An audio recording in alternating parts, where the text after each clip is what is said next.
6 h et tout, je fais ça. J'ai attendu trop longtemps que le bonheur vienne à moi, sans comprendre qu'en fait, c'était juste possible de le créer. Alors aujourd'hui, je vous embarque avec moi. Je vous invite à ce qu'on s'aventure ensemble sur le chemin du glow up.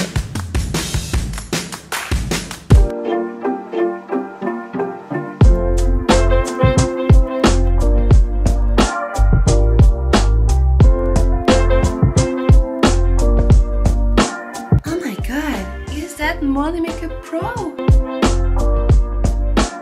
Aujourd'hui j'ai une énorme to-do list de choses à faire et du coup malgré que j'ai plein de choses à faire je me suis quand même prise en main. Je me suis dit bon, je vous jure, ma tenue avant vous aurez souffert. Genre j'étais en tenue t-shirt Jiffy de pyjama, gros jogo parce que j'ai dû déposer mon copain à la gare ce matin et je me suis dit meuf tu peux pas toujours être un gros ton. Genre au bout d'un moment, plutôt que de dire ouais un jour je serai comme ci, je serai comme ça, bah essaye de ressembler à cette vision. Genre les gars j'ai mis des petits faux ongles et tout. Bon heureusement c'est des faux, ils se retirent quand je veux parce que purée qu'est-ce que j'aime pas. Du coup en fait j'ai fait qu'une main parce que j'ai encore tellement de choses à faire. Du coup j'ai fait que la main gauche mais j'ai mis des petites bagues.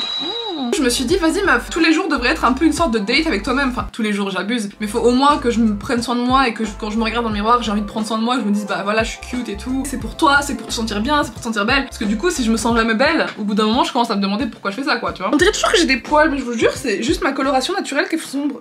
Et gros on dirait que je fais du sport. Tu sais je parle comme un bonhomme. Comme mes cheveux doivent être lavés, ce matin j'avais une queue de cheval tout ébouriffée à force d'avoir mis des produits, enfin c'était trop chum. Du coup j'ai fait une queue tresse là. Et j'ai revêtu mon meilleur outfit de sport.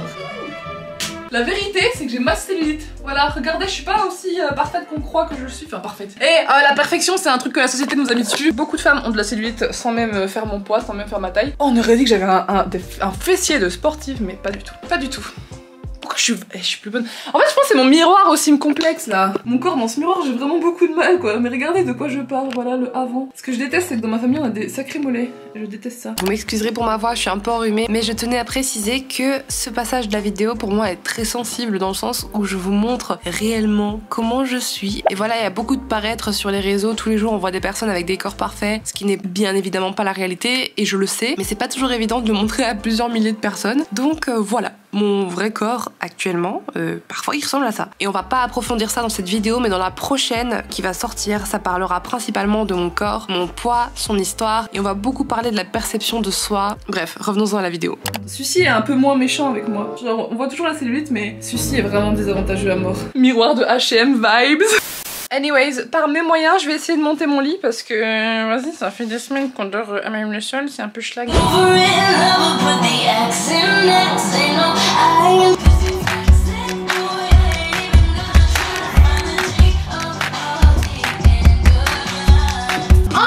Play that. C'est pas du tout ce mot là que je voulais faire mais ok.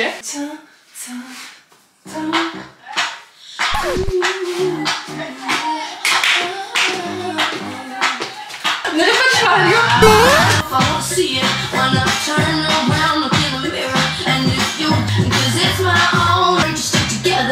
de faire j'ai aucune idée de comment je vais faire ça.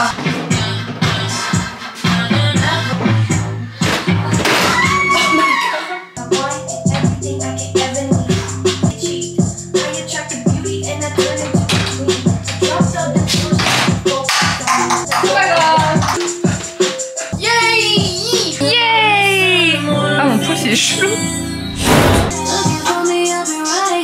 Bon, le lit est installé mais j'aime pas du tout comme c'est fait. Je l'ai mis comme ça parce qu'il y a les deux lumières, il y a les deux interrupteurs, il y a deux prises de chaque côté aussi parce que bah la personne de base avait fait ça. Ça le fait pas parce que regardez on a presque plus de place pour passer. Et du coup j'ai un grand miroir mais je pourrais pas essayer mes fringues le matin facilement ni danser. Donc ce que je vais essayer de faire c'est que je vais tout mettre là mais là-bas. Du coup voilà l'agencement, je trouve ça beaucoup mieux comme ça. This is way better. Par la même occasion je me suis dit que j'allais trier mes vêtements Vinted parce que ça fait des années que je traîne les mêmes pièces de vêtements. C'est des fringues que quand tu regardes tu te dis donc tu les mets pas. Et je me dis que ma vision à moi de la dad girl que je veux être, c'est pas une meuf qui a 1500 vêtements dans son placard mais rien qui lui plaît. Mais à chaque fois je me dis waouh il me faudrait plus de pièces comme ça, plus de ça, j'ai rien à mettre. Bah oui parce que tout ce que j'ai c'est des vieux trucs que j'aime plus. Donc au lieu de juste me dire oh c'est chiant, bah je vais cette fois-ci agir. Donc je vais commencer à me débarrasser de vêtements pour pouvoir avoir de la place pour d'autres. Donc voilà Vinted, je crée un compte, je vous mets le lien dans la description si ça vous intéresse d'avoir des vêtements Vinted. Si vous êtes assez grande ou que vous faites du ML, 40, 42. Sur un changement de look radical. Même en peignoir, I feel powerful. En fait, je pensais que j'avais rien à me mettre parce que j'ai des vêtements tellement spécifiques qui vont pas forcément tous ensemble. Et y a pas de basique, y a pas de t-shirt blanc, de t-shirt noir, de t-shirt... Non, j'ai que des trucs chelous. C'est hyper important de faire du tri dans ses vêtements et de se débarrasser des anciennes choses parce que du coup, on se permet inconsciemment pas d'aller chercher des nouveaux vêtements, des nouveaux trucs bien qui nous vont. Un manteau rouge que je vends, je l'ai depuis que j'ai 16 ans. Donc bref, je suis contente, ça va vraiment être un dressing de la meuf, moi, femme, tu vois. C'est plus Jade, la gamine de 16 ans qui mettait cette jupe-là et ce manteau, tu vois. Non, maintenant c'est genre I'm a woman. I am woman, I am feel. Je viens de vous en parler en story Insta, mais je voulais quand même en parler ici aussi dans le vlog parce que je suis consciente que tout le monde ne suit pas sur Insta. D'ailleurs, vous devriez. Comme aujourd'hui, j'ai posté pas mal de stories où je fais un peu la meuf, enfin, je fais clairement la meuf, tu vois. Parce que j'aime bien, je me sens belle, j'aime bien qui je deviens, j'aime bien mon look. J'adore ce qui se passe, vous et moi, dans le Glow Project, mais le problème, c'est que c'est tellement différent de ce que je faisais avant comme contenu. Sur YouTube, vous avez compris, ok, la transition est un peu violente, mais vous l'avez compris parce que vous me voyez évoluer petit à petit, donc ça va, tu vois. Sur Insta, tu vois, je parle pas autant que sur YouTube. Quand je regarde mes stories ou mon contenu et tout, je me dis, il y a quand même des gens qui ont rien à voir, qui tombent là-dessus et qui doivent se dire mais elle est tellement plus comme avant et tout, et j'ai peur qu'on pense que je sois pas authentique. En fait, je vous montre des aspects de ma personnalité que je gardais parfois pour moi. J'ai jamais menti sur le fait que je pouvais avoir des émotions, mais c'est vrai qu'au montage, souvent je coupais quand je parlais des trucs où je disais ouais là je suis pas très bien, nanani nana, je blablatais, je coupais. Mais d'un côté, je veux pas vous faire des contenus de 15-20 minutes, 30 minutes, tu vois, enfin le but c'est quand même que ce soit motivant et avancé, mais je pense que je vous dois aussi des moments de vérité et des moments où je suis sincère à 100%. Et je me dis que du coup, pour certains, ça doit faire un choc, une transition tellement choquante. Et c'est pas grave parce que je suis qui je suis, mais là je suis à un stade où j'ai tellement changé de contenu que je me dis les gens qui étaient là pour des challenges, qui étaient là pour du gaming à la base et qui ne m'ont pas suivi, parce qu'il y en a qui me suivaient à ce moment-là et qui ont évolué avec moi. Et ça, je vous vois, vous regardez les vlogs, vous commentez, enfin vous êtes trop mignons. Les commentaires sous ces vlogs, ils sont incroyables. Donc merci beaucoup pour ça d'ailleurs. Mais il y a toute l'autre partie qui est abonnée, mais que genre ils s'en battent les... Tu vois, genre si je fais pas de cosplay ou si je fais pas de trucs, ils vont être là genre si je suis pas en train de feat avec des youtubeurs, ils vont être là alors que je ferai plus ça. Je me vois plus faire des challenges où je m'habille comme une grosse schlag en mode ouais, beauf et tout, et que je vais dans les magasins pour faire ça en mode ha ha ha ha, tu vois. C'est juste que maintenant ça m'amuse plus. Je suis contente de ce que je suis en train de devenir, mais ça demande beaucoup de sacrifices, ça demande beaucoup de laisser aller. Je dois laisser aller des gens comme vous qui vont en avoir marre et qui vont se désabonner. Je dois laisser aller des amis, anciens amis. Je dois laisser aller des souvenirs, je dois laisser aller une partie de qui j'étais. C'est con, mais je laisse aller mes vêtements, wesh. J'ai vécu tellement d'émotions avec ce pull, tu comprends? Mais au bout d'un moment, you have to let go. Pour avancer, il faut laisser partir des choses. Et putain, je suis en train de faire un truc super philosophe qui part de rien. Je suis sûre que ça vient du fait que je me suis débarrassée de vêtements. Je pense que ça me get me emotional. Et je veux pas changer pour être quelqu'un que je ne veux pas être, tu vois. Je change pour être quelqu'un que je veux être. Cette passe là avec des faux ongles et tout, je parlerai toujours de moi en parlant que je suis une p***. Je serai toujours cette meuf, ok? Mais je grandis. Et du coup, je suis plus calme. Et si j'ai de l'humour, il serait un peu différent. Il est un peu plus trash, il est un peu plus ceci. Je comprends ces youtubeuses qui font des vidéos de 30 minutes en mode mon identité a changé. Arrêtez de me rappeler l'époque de Yandere Simulator et d'Eldaria, s'il vous plaît. J'ai l'impression que c'est une rupture, je vous jure. Je me sens très mal là. J'ai tellement changé. En fait, ça s'est fait tellement doucement. Mais maintenant, je vous le montre à tous. Et maintenant, je suis prête à l'assumer. Et c'est tellement effrayant.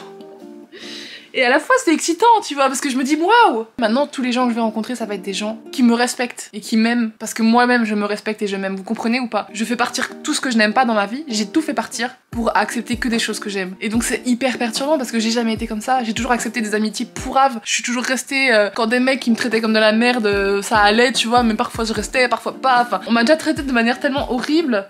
Et je suis restée, tu vois. Et là, maintenant, c'est la première fois de ma vie que je pars. Quand j'ai des fringues qui me plaisent plus, je les dégage. Une maison qui me plaît plus, je fais tout pour changer. Quand j'ai un taf qui me plaît plus, je change. Genre là, je deviens vraiment une adulte qui s'écoute elle, qui sait prendre soin d'elle et tout, et qui s'aime elle, tu vois. Et ça, c'est beau. C'est un peu gênant de vous montrer mes émotions, là.